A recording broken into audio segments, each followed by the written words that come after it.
Ambassador Vexthar had negotiated treaties with 17 species. He'd mediated wars, brokered trade agreements, and survived 3 assassination attempts. He considered himself unshakable. Then he met the humans. The diplomatic summit was proceeding normally. Humans had been part of the Galactic Council for 6 months, and this was their first major negotiation, a mining rights dispute with the Korvax Collective. The Korvax representative, General Throck, was notorious for his intimidation tactics. He stood nearly 3 meters tall, covered in chitinous armor, with mandibles that could crush steel. Throck slammed his 4 massive fists on the conference table. "These terms are unacceptable. The Korvax Collective will take what is rightfully ours." Every ambassador in the room activated their emergency protocols. The Centauri prepared to flee. The Velcris reached for their defensive weapons. The Thren triggered their distress beacons. The human ambassador, a small female named Chen, did something no one expected. She laughed. Not nervously, not politely. She threw her head back and laughed, a genuine, delighted sound that echoed through the chamber. Throck froze mid-threat, mandibles clicking in confusion. "I'm sorry," Chen said, wiping her eyes. "It's just, you're doing the whole intimidation thing, and you look exactly like my nephew when he doesn't get dessert before dinner. Same angry stance and everything." Vexthar felt his 3 hearts stop. You didn't laugh at a Korvax general. You didn't compare them to children. You especially didn't do both. Throck's armor plates began to rattle, a sign of imminent violence. Chen was still smiling. "Look, General, I appreciate the performance. Very impressive. But we both know the mining rights are disputed territory. Neither of us has a legal claim. So we can either negotiate like adults, or you can keep doing your angry toddler impression. Your choice." The chamber held its breath. Throck stared at Chen. Chen stared back, still smiling that infuriating human smile. Then something impossible happened. Throck's mandibles twitched. A sound emerged from his vocal chambers, a clicking, rattling sound that Vexthar had never heard from a Korvax before. Throck was laughing. "You have spine, human," Throck said, settling back into his seat. "Very well. Let us negotiate like adults." The summit concluded 3 hours later with a fair agreement that satisfied both parties. As the delegates filed out, Vexthar pulled Chen aside. "You were incredibly dangerous," he said. She shrugged. "Not really. I read the Xenopsych reports. Korvax respect strength and honesty.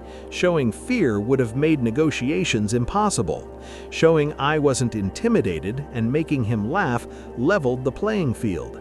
Making him laugh could have gotten you killed. Maybe, but it didn't." She smiled again. "Humans learned a long time ago that laughter is a weapon. Sometimes the best way to defeat aggression is to make someone laugh at themselves. That's insane. That's human." 2 weeks later, Vexthar received an urgent summons. The Galactic Council wanted to discuss the human laughter incident. The council chambers were packed, representatives from 40 species, all wanting to understand what had happened. The elder spoke first. "Ambassador Chen's actions were unprecedented. We must determine if this was an isolated incident or representative of human diplomatic strategy." A Thren counselor stood. "Our analysis shows humans use laughter as a social weapon. They mock threats. They find humor in danger. This is psychologically destabilizing." "Destabilizing or effective?" asked a Velcris representative. "The Korvax dispute was resolved peacefully. That's unprecedented." The debate raged for an hour. Finally, Vexthar was called to testify. "You witnessed the incident firsthand," the elder said. "Explain human laughter to us." Vexthar pulled up his research. After Chen's display, he'd spent 2 weeks studying human psychology. "Laughter," he began, "is humanity's evolutionary response to stress. On Earth, their death world, constant danger created two options: freeze in fear or find ways to cope.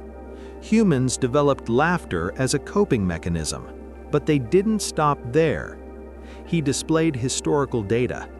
Humans laugh at funerals, they tell jokes during disasters, they make comedies about wars.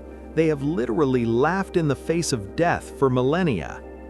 "That's disturbed," someone muttered. "That's survival," Vexthar corrected. But here's what makes it dangerous. Humans weaponized it. They learned that making someone laugh disarms them psychologically. It breaks tension. It forces perspective. It turns threats into absurdities. He showed footage from Earth's history. Human soldiers joking in trenches, comedians mocking dictators, citizens laughing at oppression. Humans understand something we don't. Laughter is power.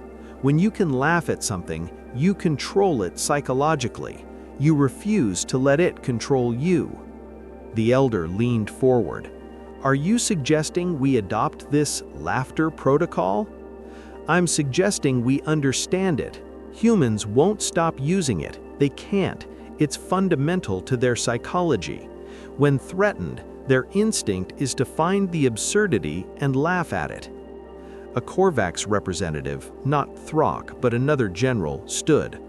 General Throck reported that Ambassador Chen's laughter was more effective than any threat we've faced.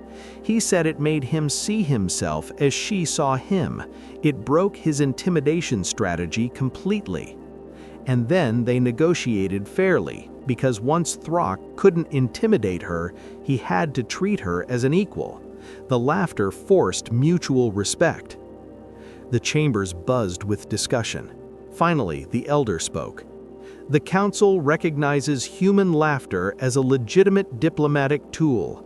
All species are advised. When humans laugh in negotiations, they are not being disrespectful. They are being human.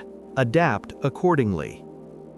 Later, Vexthar found Chen in the diplomatic lounge. "You've been classified as a weapon." Chen laughed. Of course she did. "Just my laughter or all of me?"